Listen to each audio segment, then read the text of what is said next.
یا رسول اللہ وسلم علیک یا حبیب اللہ۔ حضرات گرامی،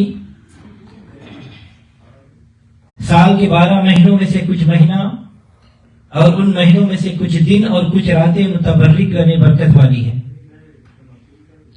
اللہ تبارک و تعالیٰ نے ان مہینوں، دنوں اور راتوں کو فضیلت اور مرتبہ سے ہمکنار فرمایا ہے، اور ان کا بیان خود اللہ تبارک و تعالیٰ نے قرآن پاک میں یا اس کے حبیب صلی اللہ علیہ وسلم نے حدیث مبارکہ میں فرمایا ہے۔ کچھ مہینے اور دن اپنا علیحدہ مقام رکھتے ہیں، علیحدہ درجہ رکھتے ہیں، جیسا کہ نبی صلی اللہ علیہ وسلم مبارک نے ارشاد فرمایا کہ شعبان کو باقی مہینوں پر اس طرح فضیلت حاصل ہے جیسے مجھے تمام انبیاء نے، اور رمضان مبارک کے متعلق ارشاد فرمایا کہ جیسے حضرت یعقوب علیہ السلام کو اپنے 12 بیٹوں میں سے سب سے زیادہ پیار حضرت یوسف علیہ السلام کے ساتھ تھا، اسی طرح رمضان کے ساتھ 12 مہینوں میں سے اللہ کو زیادہ پیار ہے۔ علی حاضر قیاس اگر آپ قرآن مجید کا مطالعہ فرمائیں تو پتا چلے گا کہ بعض مہینوں کا مرتبہ اور بیان اللہ تبارک و تعالیٰ نے قرآن پاک میں ارشاد فرمایا ہے، جیسا کہ اللہ تعالیٰ قرآن پاک میں ارشاد فرماتا ہے شہر رمضان الذی انزل فیہ القرآن، رمضان کا مہینہ وہ ہے کہ جس میں قرآن نازل فرمایا گیا۔ دوسرے مقام پر حج کے مہینوں کا ذکر فرمایا، اللہ تعالیٰ ارشاد فرماتا ہے الحج اشہر معلومات، حج کے یہ مہینے مقرر ہیں۔ اب آپ خود اندازہ فرمائیں کہ جن مبارک مہینوں میں حج کرنے کا حکم دیا گیا ہے ان مہینوں کی کیا فضیلت اور مرتبت ہوگی۔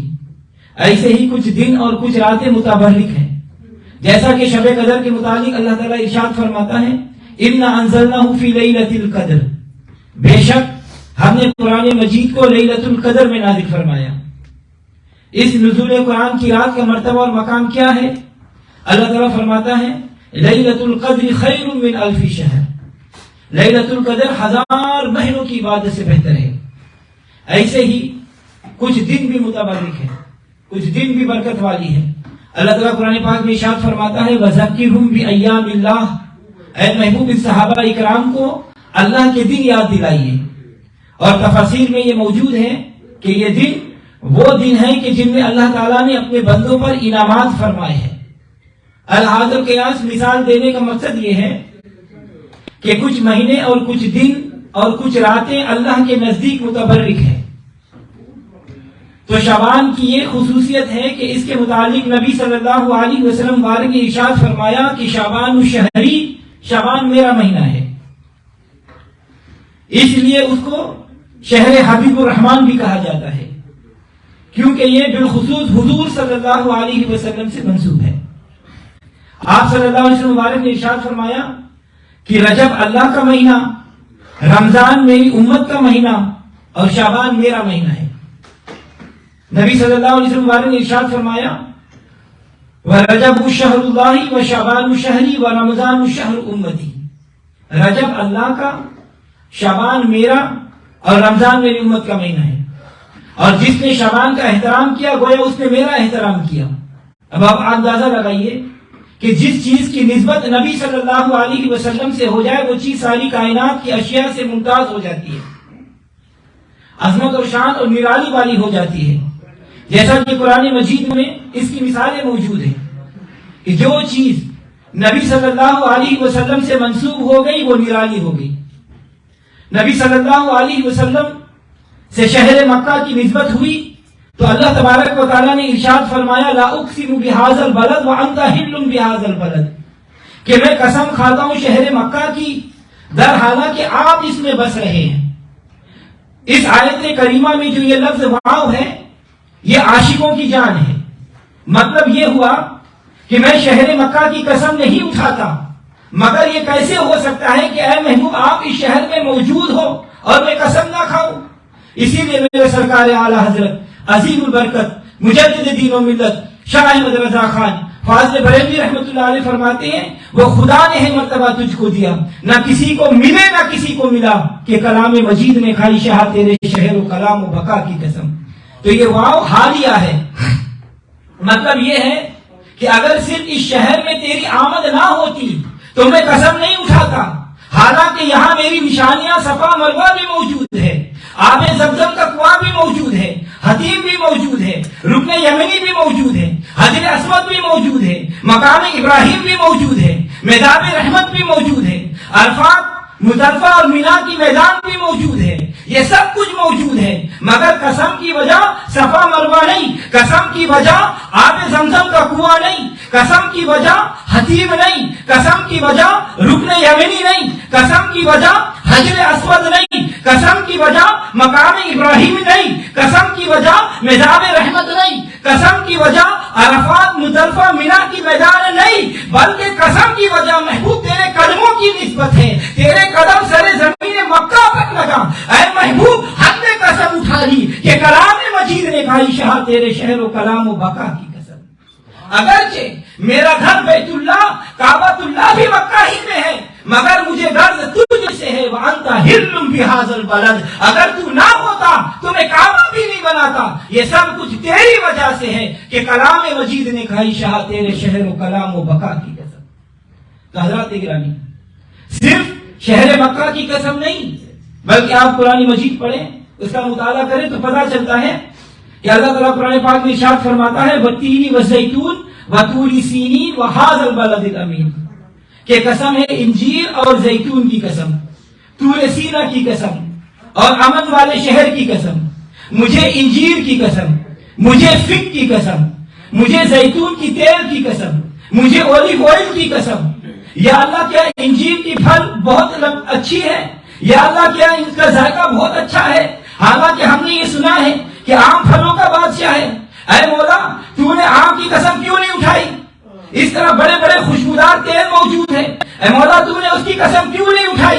اللہ تعالیٰ فرماتا ہے کہ میں خوشبو کو نہیں دیکھتا، میں اپنے محبوب کی زلفوں کو دیکھتا ہوں، میں پھل اور ذائقہ کو نہیں دیکھتا، میں اپنے محبوب کی لبوں کو دیکھتا ہوں۔ انجیر فگ میرے محبوب کے لبوں کو لگا اور تیل محبوب کی زلفوں کو لگا، میں نے قسم اٹھا لی، وہ خدا نے ہے مرتبہ تجھ کو دیا، نہ کسی کو ملے نہ کسی کو ملا، کہ کلام مجید نے کھائی شاہ تیرے شہر و کلام و بقا کی قسم۔ کہیں فرمایا لعمر کا محبوب تیری عمر کی قسم، کہیں فرمایا وکیلی محبوب تیری گفتگو کی قسم، کہیں فرمایا نون والقلم محبوب نون والے ہونٹوں کی قسم اور قلم والی زبان کی قسم، کہ کلام مجید نے کھائی شاہ تیرے شہر و کلام و بقا کی قسم۔ تو حضرات میں عرض کر رہا تھا کہ جو چیز حضور صلی اللہ علیہ وسلم کے ساتھ منسوب ہو گئی وہ نرالی اور عظمت والی ہو گئی۔ توجہ چاہوں گا، اللہ تعالیٰ قرآن پاک میں ارشاد فرماتا ہے یا نساء النبی لستن کاحد من النساء، اے نبی کی ازواج مطہرات تم نہیں ہو دوسری عورتوں سے کسی عورت کی طرح۔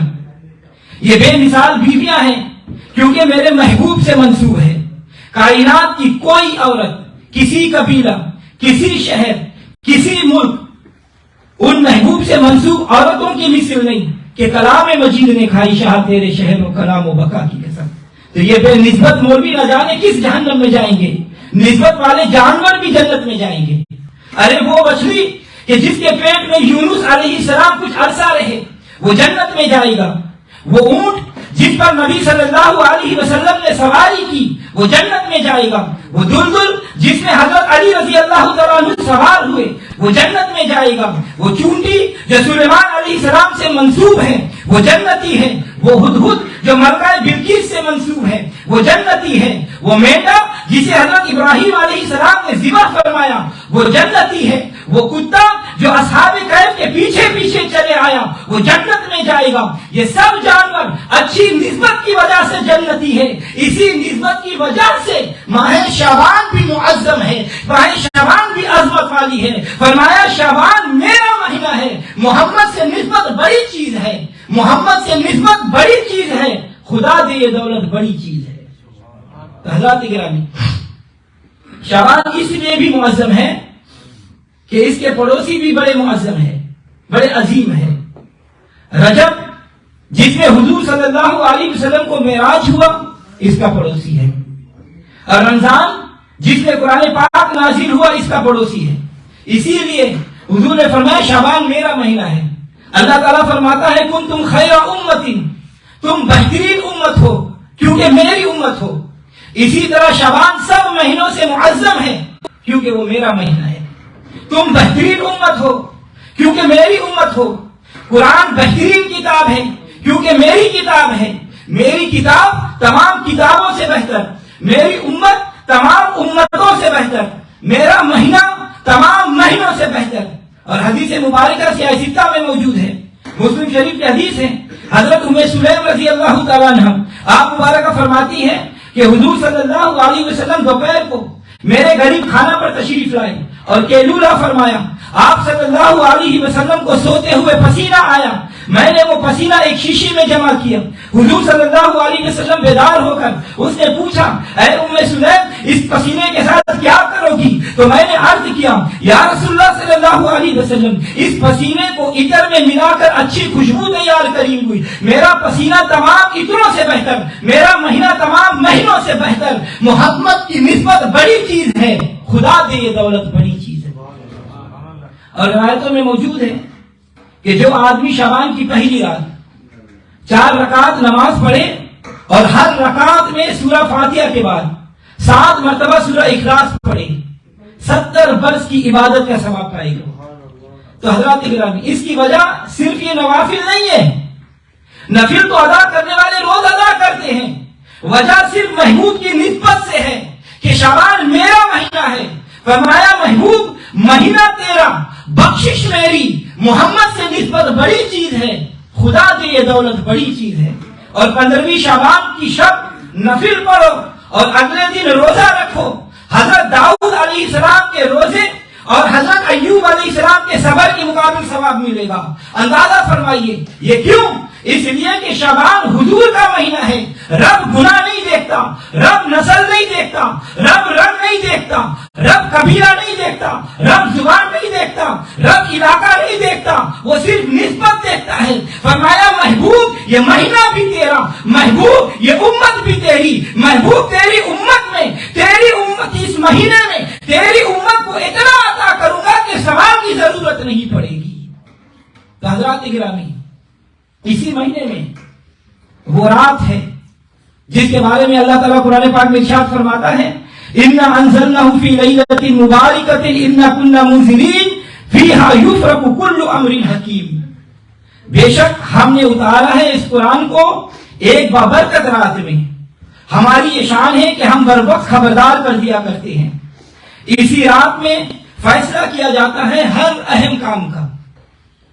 یہی رات ہے جسے شب برات کہتے ہیں کیونکہ اس میں ہر کسی کی برات کا فیصلہ ہوتا ہے. لیلۃ المبارکہ جس میں قرآن نازل کیا گیا وہ شب قدر ہے کیونکہ اللہ تعالیٰ ارشاد فرماتا ہے اِنَّا أَنزَلْنَاهُ فِي لَيْلَةِ الْقَدْرِ، بے شک ہم نے اسے نازل کیا لیلۃ القدر میں. اور ہر حکمت والے فیصلے کی یہی رات ہے. حضور صلی اللہ علیہ وسلم والے نے ارشاد فرمایا کہ جب شعبان کی 15ویں ہو تو جاگا کرو، اس کی رات کو جاگا کرو اور اس کے دن میں روزہ رکھا کرو.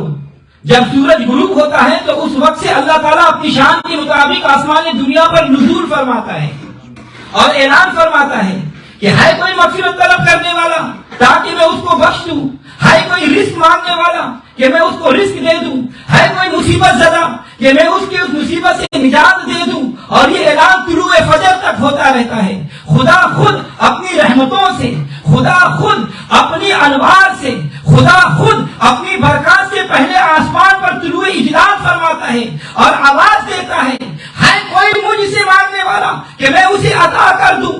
تو مانگ تو صحیح، عطا نہ کروں تو تیرا دامن نہ بھروں تو مجھے خدا نہ کہنا. ہم تو مائل با کرم ہے، کوئی سائل ہی نہیں. ہم تو مائل با کرم ہے، کوئی سائل ہی نہیں. راہ دکھلائے کسے کوئی رہبر و منزل ہی نہیں. اللہ فرماتا ہے مانگ، مجھ سے مانگ، مجھ سے رزق مانگ، مجھ سے اولاد مانگ، مجھ سے کاروبار مانگ، مجھ سے مدینے کی ہوا مانگ، مجھ سے مکہ کی فضا مانگ. آج اپنے دامن کو نہ دیکھ، اس کی عطا کو دیکھ. اب تنگی دامن پہ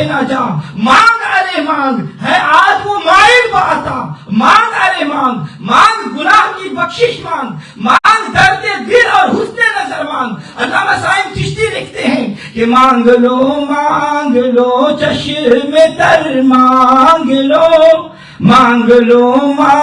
لو چشم تر مانگ لو، درد دل اور حسن نظر مانگ لو، کملی والے کی نگری میں گھر مانگ لو، کملی والے کی نگری میں گھر مانگ لو، مانگنے کا مزہ آج کی رات ہے۔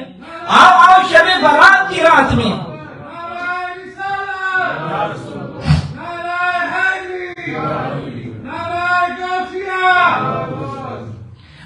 شب برات کی رات میں اپنے ہاتھ کو پھیلاؤ اور عرض کرو کہ یا اللہ تو نے صحت اور تندرستی عطا فرمائی ہے، یا اللہ تو نے ہر نعمت عطا فرمائی ہے، اب ہمیں اپنے خزانوں سے مزید عطا فرما، تیرے کرم سے اے بے نیاز کون سی شے ملی نہیں، تیرے کرم سے بے نیاز کون سی شے ملی نہیں، جھولی ہی میری تنگ ہے تیری یہاں کمی نہیں، آج دریائے رحمت جوش پر ہے، دست کشادہ ہے، پہلے آسمان سے بار بار ندائیں اور صدائیں آ رہی ہیں، مانگو میرے بندو مجھ سے مانگو، اور ساری رات یہ ندائیں ہوتی رہے گی، ساری رات بخشش ہوتی رہے گی۔ لیکن کتنے بدبخت ہیں وہ لوگ جو شب برات کی رات کو بھی سو جاتے ہیں، محروم رہ جاتے ہیں، لوگ ڈرامہ دیکھنے میں ساری رات گزار دیتے ہیں، نمونہ پینے میں ساری رات گزار دیتے ہیں، اور لوگ شراب پینے میں ساری رات گزار دیتے ہیں اور اس کے غضب کو دعوت دیتے ہیں،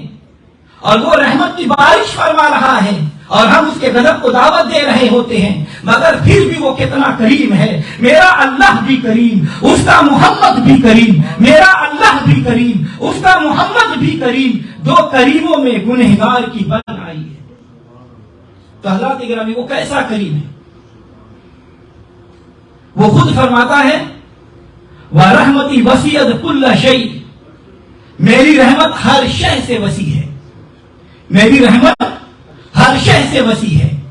حضرات گرامی کل شے کا حدود اربع کیا ہے؟ شے کسے کہتے ہیں؟ آئیے قرآن کریم سے پوچھتے ہیں، اے اللہ کی کتاب تو سچی ہے، تو سچی اور لا ریب ہے، تو مشعل راہ ہے، تو منارہ نور ہے، تو ہماری رہبر و رہنما ہے، تیرے اندر پوری کائنات کے مسائل کا حل موجود ہے، تو انسان کے لیے ابتدا سے لے کر انتہا تک، مہد سے لے کر لہد تک، ماں کی گود سے لے کر قبر کی کوٹری تک بندے کی ہر مشکل موڑ پر رہنمائی کرتی ہے۔ ہمیں یہ ارشاد فرما کہ شے کیا چیز ہے، تو اللہ تبارک و تعالیٰ کی پاک کتاب سے ہمارے اس سوال کا جواب ارشاد ہوتا ہے۔ اللہ تعالیٰ فرماتا ہے اذا اراد شیئا ان یقول له کن فیکون، جب وہ کسی شے کا ارادہ فرماتا ہے تو اسے کن فرماتا ہے تو وہ ہو جاتی ہے۔ شے کے مفہوم میں ہر وہ چیز شامل ہے جسے اللہ نے کن کہہ کر پیدا فرمایا ہے۔ تو یہ ساری کائنات اور اس کی تمام چیزیں اس کے امر کن کا ظہور ہے۔ پتا چلا کہ ساری 14 طبق کی کائنات اپنے وسعت میں اس کی رحمت سے کم ہے اور اس کی رحمت اس سے وسیع ہے۔ ساری مخلوق کے گناہ ایک طرف، اس کی رحمت کا ایک قطرہ ایک طرف، رحمت دا دریا الہی ہر دم وحدہ تیرا، رحمت دا دریا الہی ہر دم وحدہ تیرا، جے ایک قطرہ بخشے مینو تو کم بن جاندہ میرا۔ حضرات گرامی وہ ایسے کریم کی بارگاہ ہے کہ جس کے خزانے ختم نہیں ہوتے، کبھی ختم نہیں ہو سکتی اور کبھی ختم نہیں ہوگی، اور اس کے بخشش روز ازل سے جاری ہے اور ابد تک جاری رہے گا۔ کائنات ختم ہو جائے گی، اس کی رحمت پھر بھی جاری رہے گی۔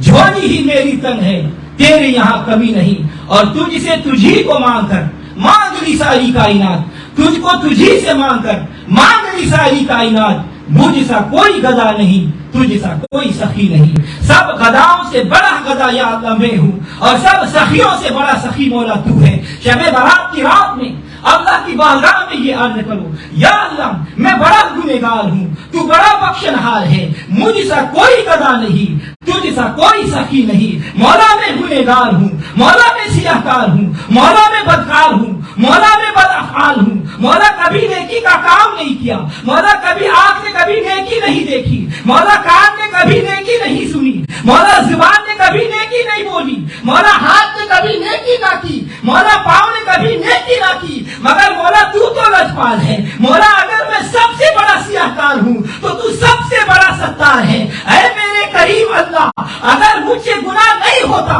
تو تیری بخشش کس کے لیے ہوتی؟ مجھ سا کوئی گدا نہیں، تجھ سا کوئی سخی نہیں، مجھ سا کوئی گدا نہیں، تجھ سا کوئی سخی نہیں۔ اور میں نے پچھلے تاریخ میں یہ پڑھا ہے کہ ننگے پاؤں پھرنے والا آدمی جو پہلے شراب کھانے کا مالک تھا، بعد میں ولیوں کا سردار بن گیا، ہر وقت شراب کے نشے میں مست رہنے والا، 24 گھنٹے شراب کھانے میں گزارنے والا، بس اس کی رحمت ہو گئی، بس اس کی رحمت ہو گئی تو اپنے وقت کے اولیاء کا سردار بن گیا۔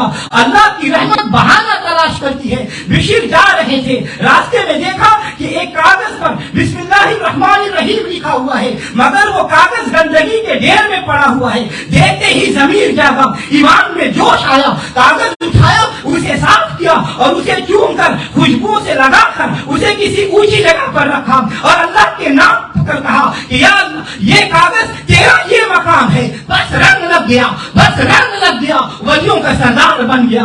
مجھ سا کوئی گدا نہیں، تجھ سا کوئی سخی نہیں۔ ہاں ہاں تیری شان یہ ہے فَإِنَّكَ غَفُورٌ رَحِيمٌ، تو غفور بھی ہے، تو رحیم بھی ہے، تو ستار العیوب بھی ہے۔ ساری عمر شراب کھانے میں گزارنے والے کو ولیوں کا سردار بنانے والے مولا نزل رحمت فرما کہ مجھ سا کوئی گدا نہیں، تجھ سا کوئی سخی نہیں۔ بشیر حافی اپنے شراب کھانے میں گئے تو اللہ نے فرشتے کو بھیجا۔ حضرات گرامی توجہ چاہوں گا، مجھے بتاؤ کہ 5 وقت نماز پڑھنے والا، صبح شام مسجد میں آنے والا بڑا گنہگار ہے یا رات بھر شراب پینے والا گنہگار ہے؟ سب سے بڑا گنہگار کون ہے؟ شراب پینے والا، مسجد میں نہیں آنے والا۔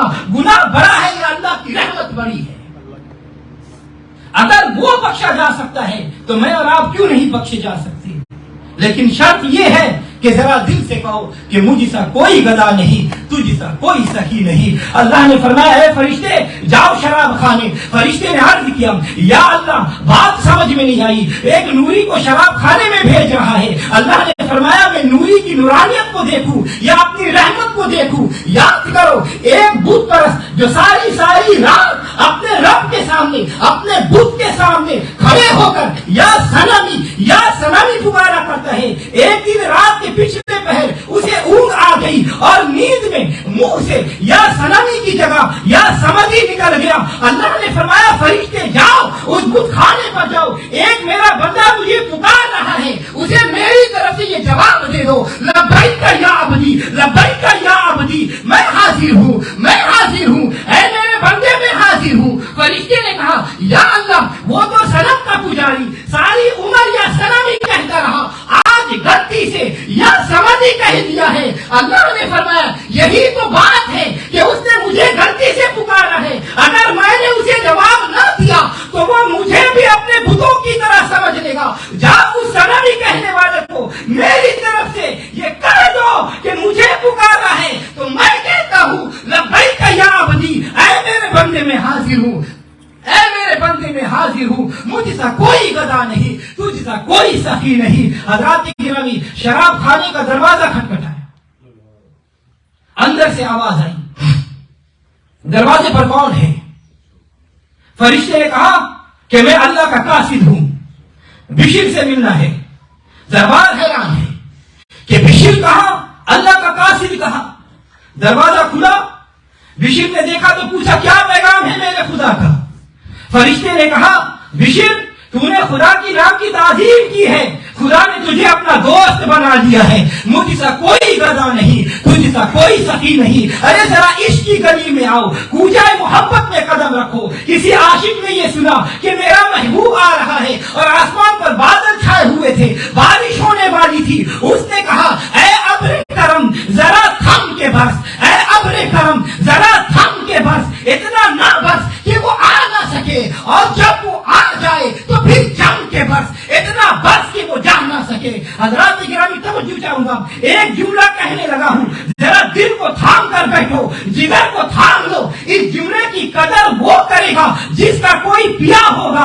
اگر آپ بھی کسی کی محبت اور فراق میں رونے والے ہیں تو پھر سنو میری بات کو، میں رب کعبہ کی قسم اٹھا کر کہتا ہوں، رب محمد کی قسم اٹھا کر کہتا ہوں، ارے عاشق یہ چاہتے ہیں کہ وصل کی گھڑیاں کبھی ختم نہ ہو اور وصل کی ایک ایک گھڑی قیامت تک طویل ہو جائے۔